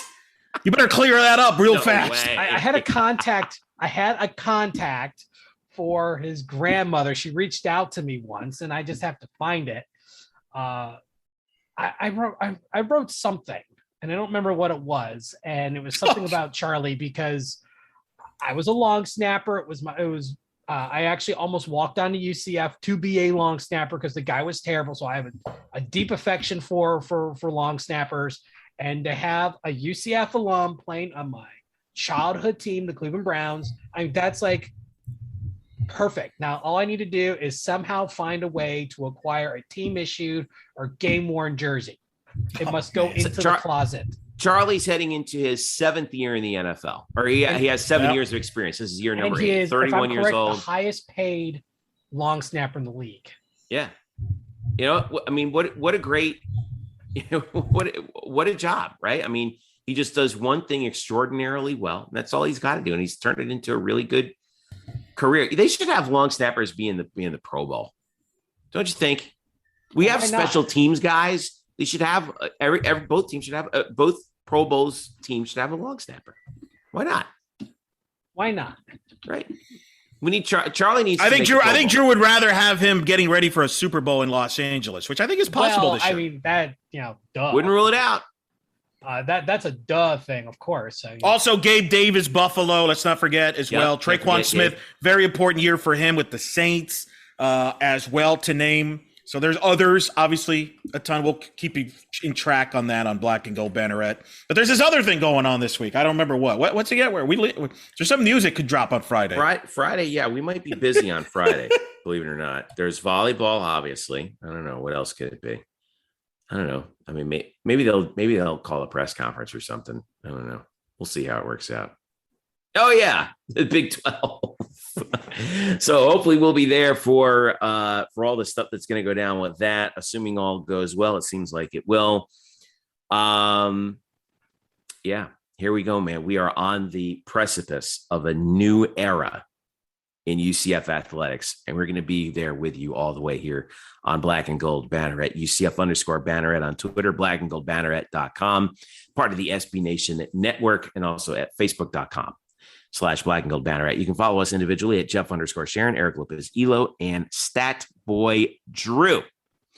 Don't forget, if you subscribe to our podcast, we thank you so much. Make sure you leave us a comment and a rating, and tell one of your UCF friends about us. If not, please do subscribe to us. We are on Apple Podcasts. And if you're an Android user, you can subscribe to us via Spotify or wherever you get your podcasts. Gentlemen, what a week. We actually just passed our 6th birthday here on Black and Gold Banneret. 6 years this week we've had the site. Boy, did we buy low and sell high, huh? Jeez Louise. September of 2015 was my first post on the site. Oof, what a start. Yeah, well, hey, buy low, sell high. That's what they said in Trading Places. So, wow, what a ride it's been. We thank you. Thanks to everyone who's been so helpful to us, all the UCF athletes and coaches and the SIDs and the fans, especially who subscribed and read and listened and everything. And we are eternally thankful for your attention. It's a miracle sometimes, I think, that anyone reads or listens to anything that we do. And so we're very thankful for you guys as always. For Drew and for Eric, I'm Jeff Sharon saying thank you so much for listening. This is the Black and Gold Banneret Podcast. We will catch you on the other side of the Big 12. See you then.